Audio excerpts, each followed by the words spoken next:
आइए महसूस कीजिए जिंदगी किताब को, मैं चमारों की गली में ले चलता हूँ आपको। ये लाइन मैं आज एक ऐसे व्यक्ति के लिए प्रस्तुत कर रहा हूँ जिस व्यक्ति के घर में घुस करके एक महिला, एक बच्ची का, 14 साल की बच्ची का जबरन बलात्कार किया जाता है, सामूहिक बलात्कार, और फिर मार करके उसको फांसी के फंदे में टांग दिया जाता है। उसको ऐसा रख कर दिया जाता है कि लोगों को लगे कि उसने सुसाइड किया है। ये वही घर है, ये उसी बच्ची का घर है। आप ये देख सकते हैं, इस घर में दीवार भी नहीं है। हालांकि मैं जब इनके परिजन से बात किया तो इन्होंने बताया कि ये जो ईंट पत्थर से, ये देखिए, ये ईंटों से रख करके ये दीवार बनाया गया था। ये दीवार कभी बड़ा हुआ करता था, लेकिन यहीं पर जिसको कहते हैं स्वर्ण, बाबू साहब, राजपूत, आप जिन भी भाषाओं में समझें, राजपूत समुदाय के कुछ लोग आते हैं, झगड़ा झंझट करके दीवारवा को कम करवा देते हैं, यानी कि इसको छोटा करवा देते हैं।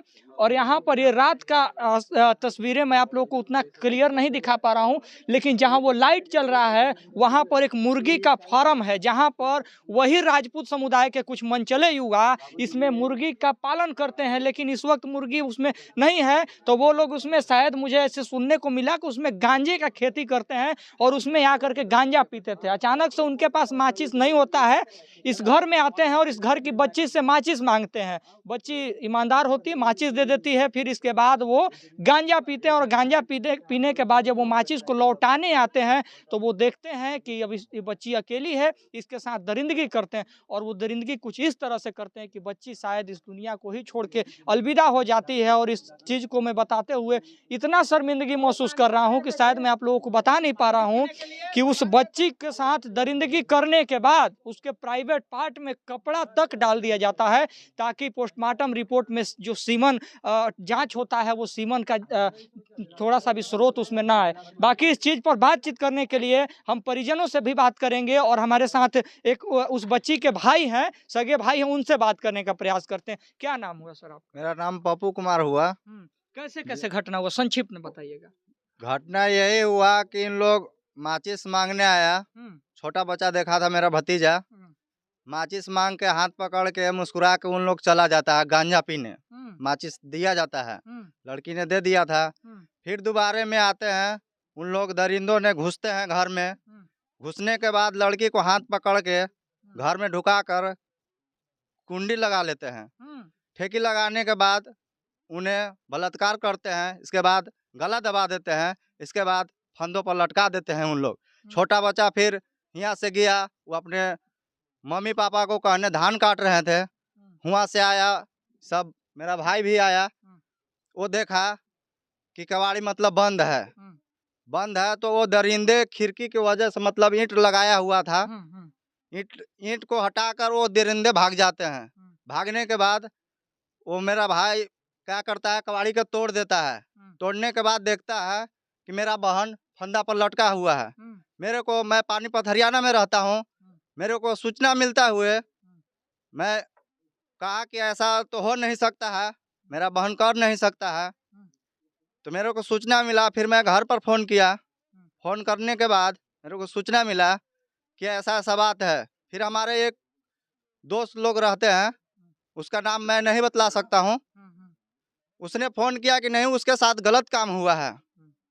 गलत काम होने के बाद फिर लाश को ले जाता है। ग्रामीण लोग जुड़ते हैं, तो फिर मेरे पास जाता है कि ये गलत काम हुआ, लाश नहीं जलना चाहिए।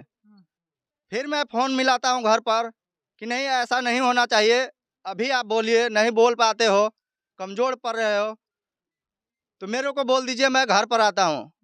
पर मेरा शादीशुदा हो गया है, इस चलते घर वाले डरते हैं। तमाम ये घटनाएं थी, ये वो घटनाएं थी जिसको सुनने के बाद शायद एक इंसान का दिल दहल जाएगा और रूह कांप उठेगा। मैं एक छोटी सी और तस्वीर दिखाऊंगा कि ये घर है और इस घर को देख सकते हैं कि कितने घास फूस से ये घर बना गया है।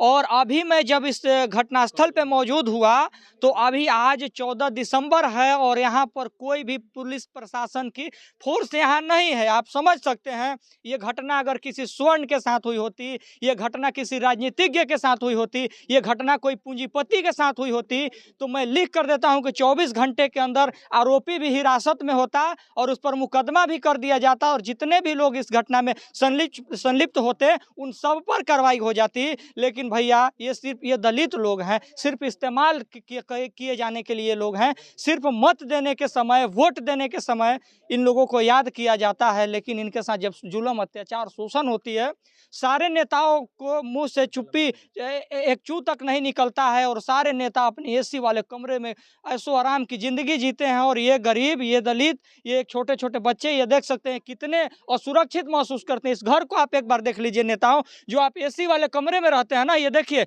इस घर में ना तो कहीं से दरवाजे हैं, ना खिड़कियां हैं, ना कुछ नहीं है। और उस बच्ची के साथ जहां दरिंदगी हुआ वो उस तस्वीर भी मैं आप लोगों को दिखाने का प्रयास करूंगा। ये घर है, देखिए ये वही घर है जिस घर में घुस करके इस दरवाजे को बंद कर दिया गया। कैमरा पर्सन अंदर आएंगे, इस दरवाजे को बंद कर दिया गया और यहाँ पर उस बच्ची के साथ दरिंदगी करके इस कपड़े में यहाँ पर लटका दिया गया। और लटकाने के बाद ये जो खिड़की है, इसको नजदीक से दिखाएंगे, ये खिड़की है, ये ईंट को सरिया करके, ईंट को रख करके इसको बनाया गया है। इस खिड़की से कूद जाते हैं और फिर इसके बाद जब दरवाजे तोड़ करके लोग अंदर आते हैं तो वो देखते हैं कि लड़की मृत होती है।